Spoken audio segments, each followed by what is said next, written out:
name's Clare Beckell and I'm here today to talk to you about how to build secure attachment with your baby.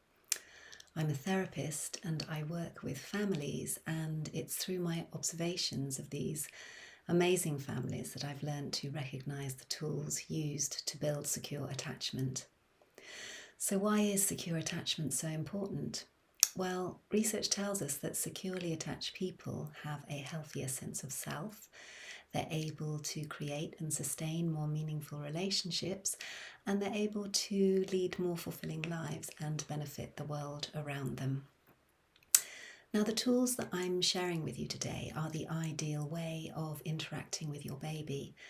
However, as a parent myself, I know only too well how very difficult that can be at times. Parenting really is the most demanding job in the world, so I want to share some really great news with you from developmental psychologist Ed Tronick, whose research tells us that babies need to receive these more sensitive and attuned ways of caregiving only 30% of the time for secure attachment to develop, so that really is very hopeful news.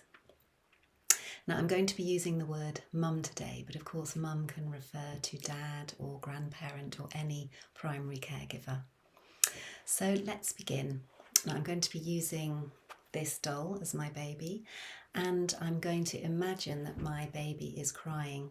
That's when baby is upset and distressed, and how mum responds to baby, that attachment patterns can start to become embedded and crystallized. And first off, I'm going to rule out that baby needs feeding or changing. So in short, I don't know why my baby is crying. So first off, I'm going to go to baby and I'm going to show baby my face. Research tells us that babies come into this world wired to connect, and they do this by looking at their mum's face. They begin to get a sense of themselves and the world around them through their mum's face. And as I do this, I'm going to show in my expression that I can see that baby is upset. Now, this is really important because it tells baby that mum acknowledges and accepts my feelings. Therefore, my feelings are important and I'm important. So I'm going to show this on the expression of my face. Next, I'm going to gather baby into my arms and bring baby close to me. Now, we know that babies need physical contact. And as I do this, I'm going to just take a bit of time to get a sense of how baby wants to be held. I'm sort of going to be moulding myself around baby. And as I do this, baby will begin to get a sense of my calm and regulated presence.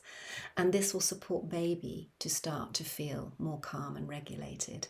And this process is known as co-regulation.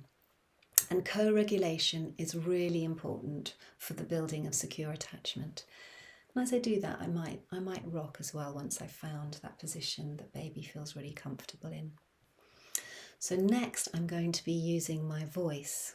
Now, we know that babies don't yet have the cognitive capacity to understand the information in the voice, but they do have a sense of the intonation and the prosody. Prosody is a wonderful word which describes the emotional landscape of a voice. So I'm going to be using my voice in a very calm and soothing way. So it might be something like, there, baby. I can see you're really upset and you're really distressed, and I'm here to hold you and be with you and keep you safe. And I don't know what the problem is, but I'm going to be staying with you and holding you and looking after you while you feel so distressed.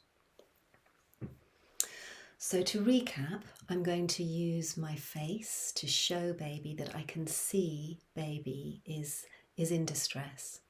And I'm then going to be using my arms and my body to hold and contain baby and start that process of co-regulation.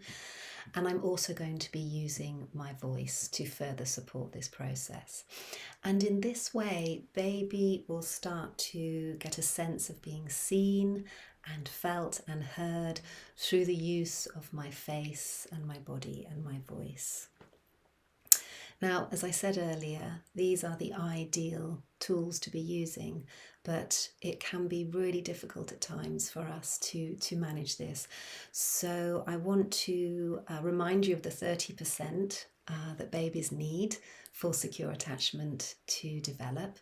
And I also want to offer you the practice of forgiveness, self-forgiveness and self-compassion.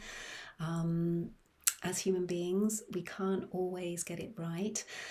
And when we have compassion for ourselves and kindness to ourselves, this will role model to baby. That as when baby gets older, and baby will realise that yes, we can't always get it right.